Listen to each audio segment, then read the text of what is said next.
और इस tutorial brand channel में एक बार आपका फिर से स्वागत है।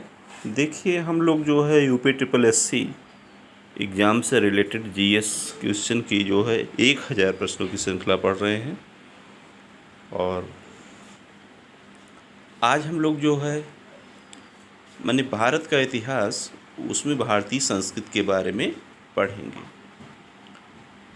यदि वीडियो पसंद आए तो लाइक करना ना भूलें, लाइक शेयर कमेंट करें भाई। ये चैनल पर नए हो तो प्लीज़ चैनल को सब्सक्राइब कर लीजिए। ओके, चलिए देखते हैं आज का क्वेश्चन।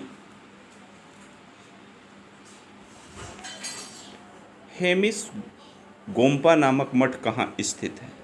पहला क्वेश्चन है, हेमिस गोम्पा नामक मठ कहाँ स्थित है? तो ये लद्दाख में स्थित है। हेमिस मठ जम्मू कश्मीर में लेह से लगभग 45 किलोमीटर दूर लद्दाख में एक कस्बा है जिसे हेमिस कहते हैं। यहाँ एक बड़ा तथा आकर्षक मठ है जिसे हेमिस मठ या हेमिस गोम्पा कहा जाता है। ठीक है, और सिंधु नदी के पश्चिम में स्थित यह मठ लगभग 12,000 फुट की ऊंचाई पर स्थित है। हेमिस मठ तिब्बती स्थापत्य शैली में बना है जो बौद्ध जीवन तथा संस्कृति को प्रदर्शित करता है। ठीक है, तो आप हेमिस मठ के बारे में तो जान ही गए होंगे कि हेमिस मठ जो है जम्मू कश्मीर में लेह से लगभग 45 किलोमीटर दूर लद्दाख में एक कस्बा है जिसे हेमिस कहते हैं।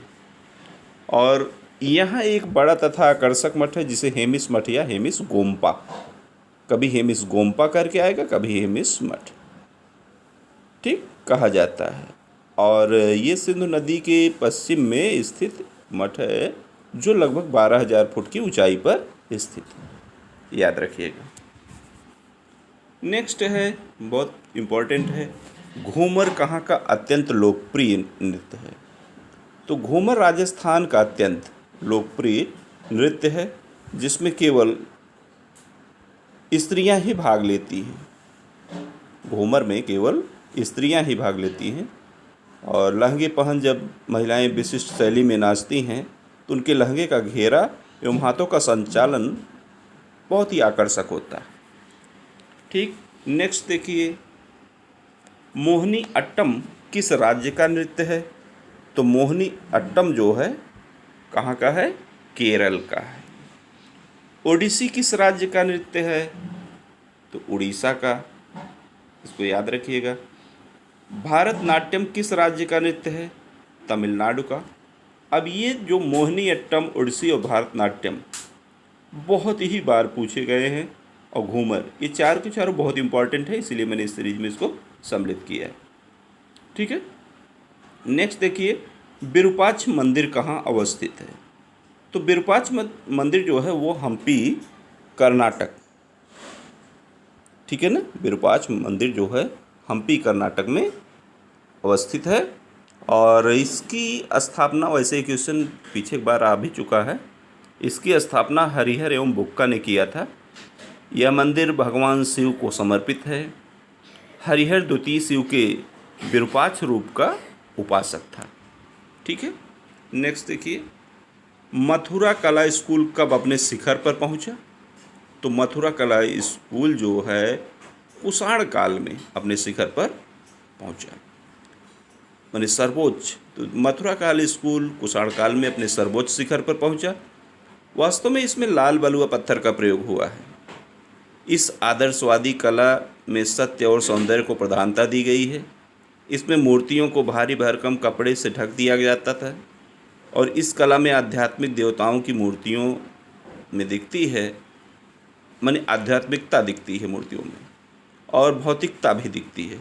तो मथुरा कला में सभी धर्मों की मूर्तियां बनी हैं, जैसे कृष्ण, विष्णु, बुद्ध, दुर्गा, शिव, गणेश आदि देवी देवताओं की मूर्तियां इसमें आपको मिलेंगी।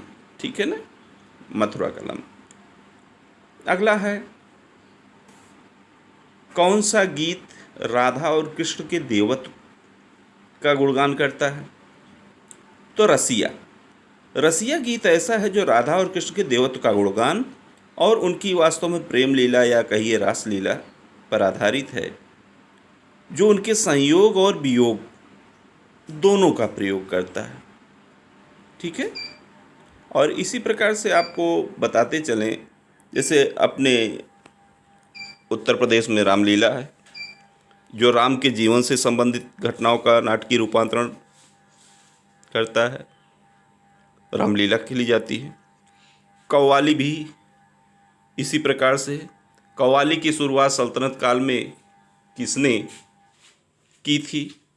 तो वास्तव में कव्वाली की शुरुआत जो है सल्तनत काल में अमीर खुसरो ने किया था। किसने किया था? अमीर खुसरो ने। ठीक है। और इसमें जो है वास्तव में कव्वाली में दो पक्ष गान करते हैं। इसमें जवाबी गीत के माध्यम से जवाब दिया जाता है। ठीक है। इसकी शुरुआत करने वाले कौन हैं? अमीर खुसरो। ठीक है। चलिए नेक्स्ट देखते हैं।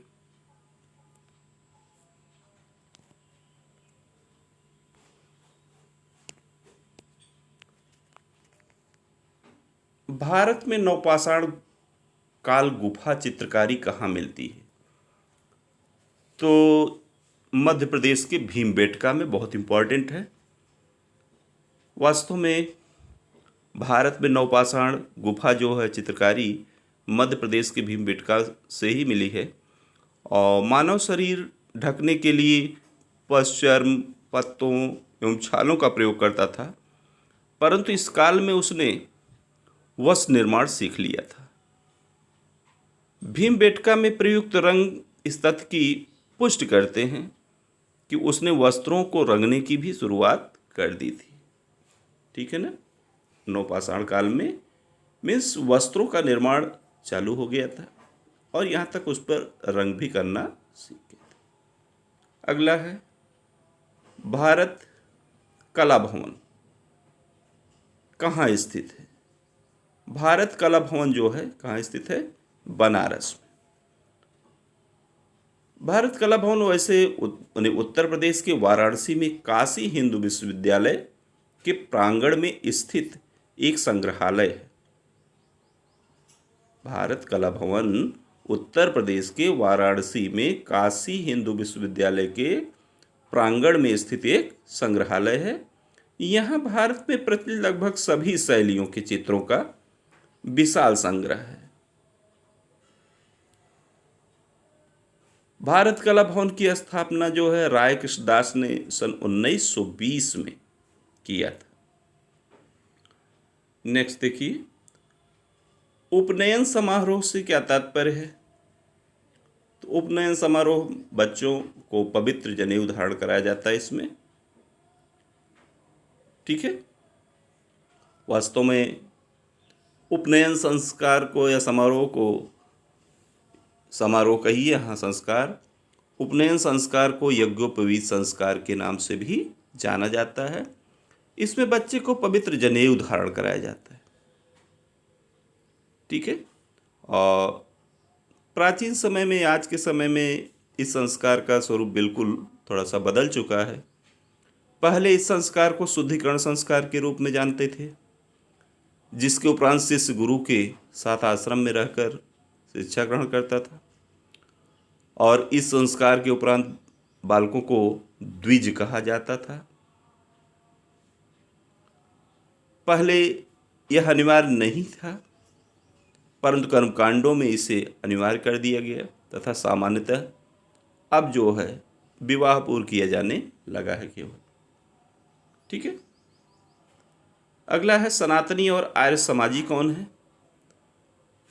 तो हिंदू जो है वो सनातनी और आर्य समाजी होते हैं। मुसलमान वहीं शिया और सुन्नी में हैं। निरंकारी और नामधारी में सिख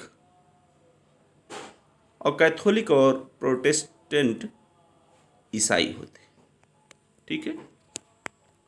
अगला बड़ा प्री क्वेश्चन है, रामायण में मांडवी किसकी पत्नी थी? तो रामायण में मांडवी भरत की पत्नी थी। ठीक है। रामायण में मेघनाथ की पत्नी का क्या नाम था? सुलोचना। रामायण में सुग्रीव की पत्नी का क्या नाम था? रूमा। रामायण में लक्ष्मण की पत्नी का क्या नाम था? उर्मिला जी। ठीक है, तो ये तो बहुत प्रिय क्वेश्चन है, आपको ऐसे भी धार्मिक क्वेश्चन है याद होने चाहिए, लेकिन आयोग ऐसे ऐसे क्वेश्चन उठा लेता है कि लोगों को याद नहीं रहता, तो वहाँ वहाँ तो आपको एक एक नंबर की महत्ता है। देखिए, चाहे बीडीओ का एग्ज़ाम हो, चाहे लेखपाल का हो, चाहे पेट एग्ज़ाम हो, चाहे लोअर पीसीएस हो, यूडीए मीन्स कोई भी हो, जूनियर असिस्टेंट, मुख्य सेविका, कोई भी भर्ती परीक्षा हो, सभी के लिए जीएस इम्पोर्टेंट है। ठीक, चलिए आगे चलते हैं। अगला है हमारा भारत का भूगोल। आज अगली टॉपिक जो है इसमें पढ़ेंगे भारत का भूगोल। क्वेश्चन है कि 11 अगस्त 2015 को वैज्ञानिकों का एक दल किस ग्रह पर झील की उपस्थिति की खोज की? तो वो कौन था? मंगल ग्रह। याद रखिएगा, बहुत इंपॉर्टेंट। ये तो आपका बहुत आसान क्वेश्चन है। रेगिस्तान का जहाज किस जानवर को कहा जाता है? ऊंट को। अगला है भारतीय दलहन अनुसंधान संस्थान अवस्थित है। तो भारतीय दलहन अनुसंधान संस्थान जो है कानपुर उत्तर प्रदेश में स्थित है।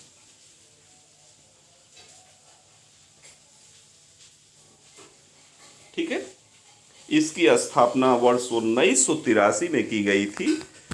ये दलहनी फसलों पर शोध का एक शीर्ष संस्थान है, जिसकी स्थापना भारतीय कृषि अनुसंधान परिषद द्वारा प्रमुख दलहनी फसलों पर मूलभूत राजनीतिक एवं प्रयुक्त शोध के लिए एक अग्रणी संस्थान के रूप में की गई है। ठीक है, याद रखिएगा। नेक्स्ट है हरित क्रांति की लाभकारी वरदान किन विशेष फसलों के लिए? का लाभकारी वरदान, तो वास्तव में हरित क्रांति का मेन उद्देश्य था गेहूं और चावल की उपज में बढ़ावा देना। ये उसके लिए वरदान साबित हुआ। भारत में हरित क्रांति जो है गेहूं और चावल के जैसी फसलों के लिए वरदान साबित हुई है।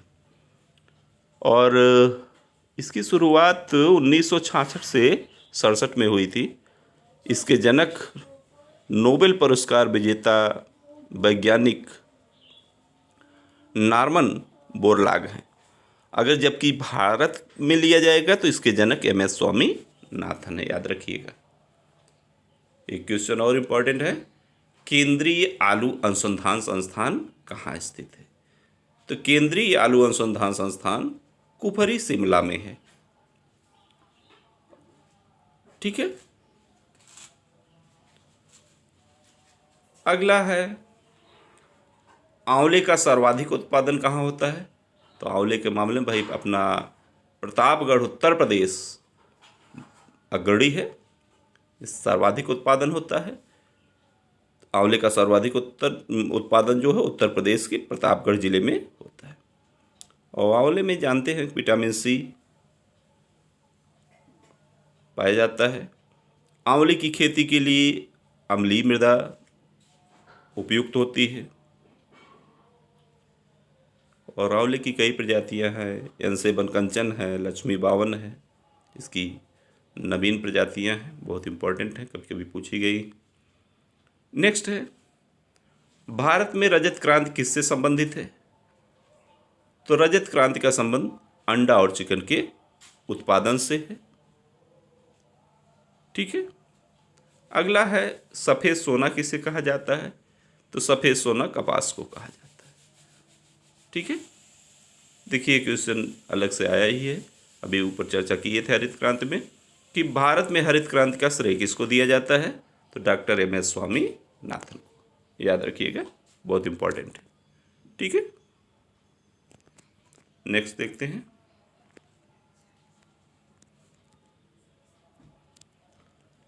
भारत में कौन सा राज्य सबसे अधिक पड़ोसी राज्यों की सीमाओं को स्पर्श करता है?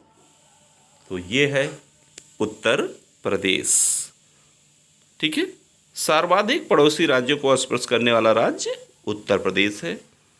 जैसे आप जान लीजिए, उत्तराखंड, हिमाचल प्रदेश, हरियाणा, राजस्थान, मध्य प्रदेश, छत्तीसगढ़, झारखंड, बिहार तथा दिल्ली। इस प्रकार से कुल 9 राज्यों की सीमाओं को यह स्पर्श करता है। ठीक है। राष्ट्रीय पुलिस अकादमी कहाँ स्थित है? तो हैदराबाद, इसको याद रखिएगा। राष्ट्रीय पुलिस अकादमी जो है कहाँ है? हैदराबाद। वैसे इसका नाम जानिए, सरदार वल्लभ भाई पटेल राष्ट्रीय पुलिस अकादमी। ये भारतीय पुलिस सेवा के अधिकारियों के प्रशिक्षण के लिए भारतीय राष्ट्रीय संस्थान है और ये अकादमी हैदराबाद में स्थित है। इसकी स्थापना 15 सितंबर 1948 को की गई थी। ठीक है। आईपीएस अधिकारियों के लिए पुलिस विषयों पर पाठ्यक्रम का संचालन करने हेतु एक विश्वविद्यालय का नाम है उस्मानिया विश्वविद्यालय से संबद्ध है। ठीक है। अगला है, कावेरी नदी किस पठार से होकर प्रवाहित होती है? तो कावेरी नदी जो है पश्चिमी घाट के ब्रह्मगिरी पर्वत से निकली है और तथा दक्कन के पठार से होकर प्रवाहित होती है। ठीक है ना, याद रखिएगा। कावेरी नदी पश्चिमी घाट के ब्रह्मगिरी पर्वत से निकली है और दक्कन के पठार से होकर प्रवाहित होती है। ठीक है ना। और यह कर्नाटक एवं तमिलनाडु में बहने वाली एक सदा नीरा नदी है। ठीक है ना, इसको याद रखिएगा।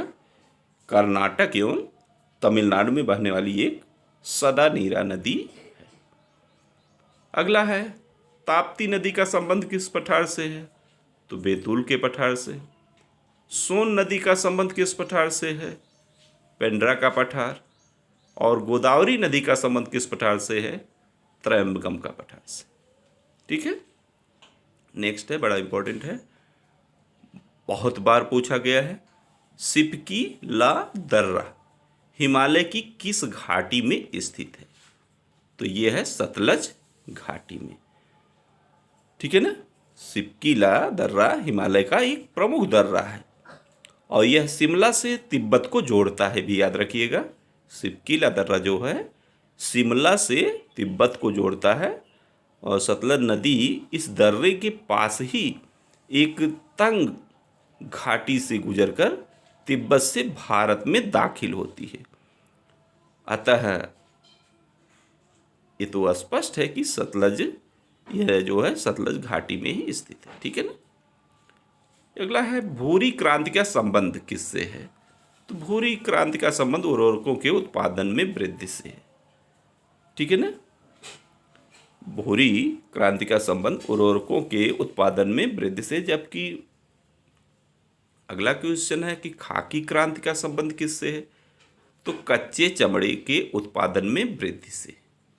किससे? कच्चे चमड़े के उत्पादन में वृद्धि से। ठीक है ना। और आज का लास्ट क्वेश्चन है, श्वेत क्रांति का संबंध किससे है? दूध या डेयरी, दूध या डेयरी उत्पादों से। यहाँ उपा से लिख दिएगा, उत्पादों से। ठीक है ना। तो आज का ये इम्पोर्टेंट क्वेश्चन रहा और ये श्रृंखला जारी रहेगी। मैंने 1000 का कहा है और ये 7वां वीडियो है।